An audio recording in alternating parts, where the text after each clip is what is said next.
This message is for animal lovers in specific, but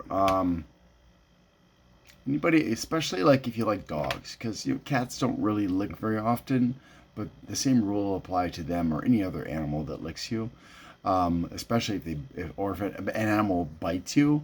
Um, let's just keep in mind, animals in general do not have the ability to take a shower or a bath very easily. They certainly don't have soap available to them, so a lot of animals have no choice but to use their own tongues to clean themselves. Now, that includes their genitals and anuses. Yeah, I said anus. Butthole! Sorry, that was for the young people. And here's the thing.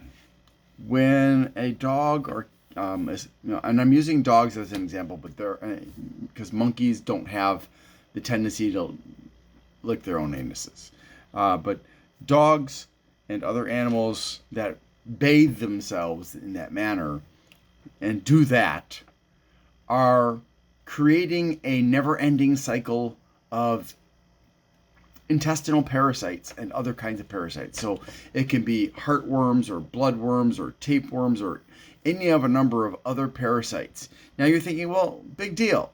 Well, heartworm means they go to the heart, right? Bloodworms, tapeworms, you would think, oh, they're just in the guts, right? They don't do anything except for get longer and suck up your nutrition. Yes and no. So the yes part is yeah, they soak up your nutrition, but no, they don't necessarily just stay in your intestines. They can travel to other parts of your body. They can get into other organs, including into your brain.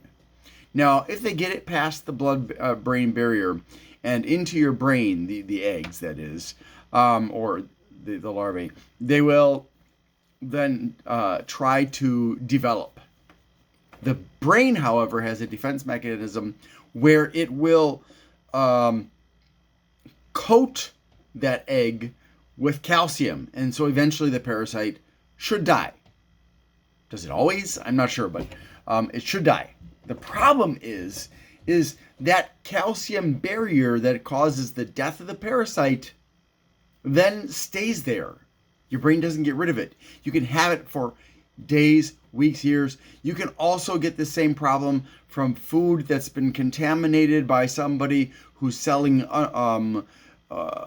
pork, illegal pork, for example, or food that has been contaminated by these tapeworms, or maybe the person is scratching their own butt. I watched a Chubby Emu video where he was talking about a guy who was going to an illegal food truck and the guy was scratching his butt, and he ended up with these encysted tapeworm babies in his brain and was causing seizures and stuff.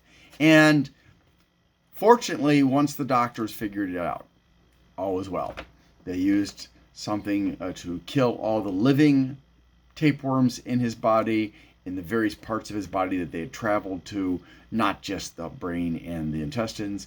And they had also used a different regimen to cause the encysted dead, gross tapeworm babies to be dissolved away. So he made a full recovery. But do you really want to go through that? And I'm not going to spoil it for you, but when Dr. Bernard, I think that's his name, talks about this story, and he talks about how the guy observed what appeared to be chunks of tuna coming out of his anus. It wasn't tuna. It was tapeworm sections. Oh, so disgusting. So, look, you may have heard that for Muslims at least, if they are licked by a dog, they have to wash 7 times. And not only do they use 7 times, they also use a water that has multiple types of flowers in it. So it's expensive. And I'm not sure the purpose of the flowers.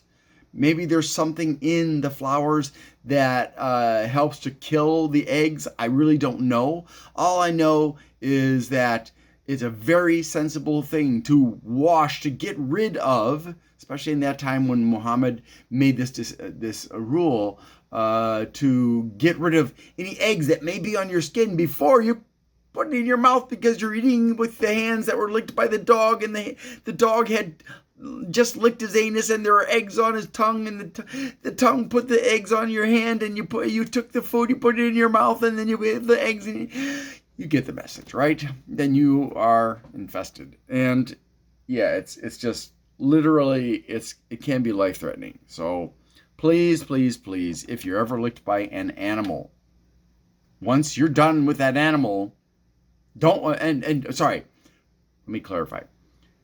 Do not touch other parts of your body, especially your face. And absolutely, definitely do not use your hands or whatever was licked to eat. And make sure to wash it thoroughly. Now, you may think, but I do this all the time. Nothing happens. Okay, let me ask you this.